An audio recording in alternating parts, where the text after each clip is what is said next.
This is question number 24 जो कि class 11th NCERT chapter का नाम है पीरियोडिक टेबल से लिया गया है। इस क्वेश्चन में हमसे क्या बोला गया है कि हमें थ्योरी बतानी है कि अगर कोई एटम गेन करता है इलेक्ट्रॉन या फिर लूज करता है इलेक्ट्रॉन। तो सपोज हम एग्जांपल ले लेते हैं सोडियम का। सोडियम के पास अभी कितने इलेक्ट्रॉन्स हैं?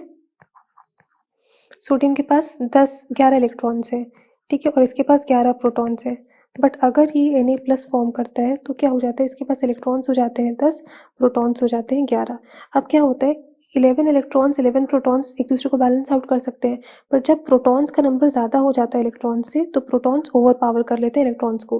तो जब प्रोटॉन्स ओवर पावर करते हैं इलेक्ट्रॉन्स को तो क्या हो जाता है? Effective nuclear charge. तब क्या हो जाता है? इलेक्ट्रॉन्स फेस क्या करते हैं? इफेक्टिव न्यूक्लियर चार्ज प्रोटॉन्स का। इफेक्टिव न्यूक्लियर चार्ज तो प्रोटॉन्स का ही होगा। Effective nuclear charge of protons increases on electrons. और जब ऐसा हो जाता है तो क्या हो जाता है? इस वजह से क्या हो जाता है? साइज छोटा हो जाता है। ये रीज़न हो गया इसके लिए। बट अगर हम लूज, ये हो गया हमारे लिए बी वाला पार्ट, जब लूज करता है इलेक्ट्रॉन।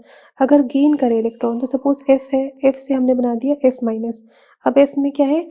9 इलेक्ट्रॉन्स है और 9 ही प्रोटॉन्स है। बट अगर अब इसने एक इलेक्ट्रॉन गेन कर लिया, अब इलेक्ट्रॉन्स हो गए 10, प्रोटॉन्स हो गए 9।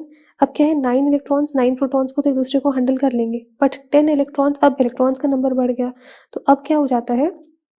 जैसे ही इलेक्ट्रॉन्स का नंबर बढ़ गया तो अब electrons is greater than protons, तो electrons can overcome nuclear force of attraction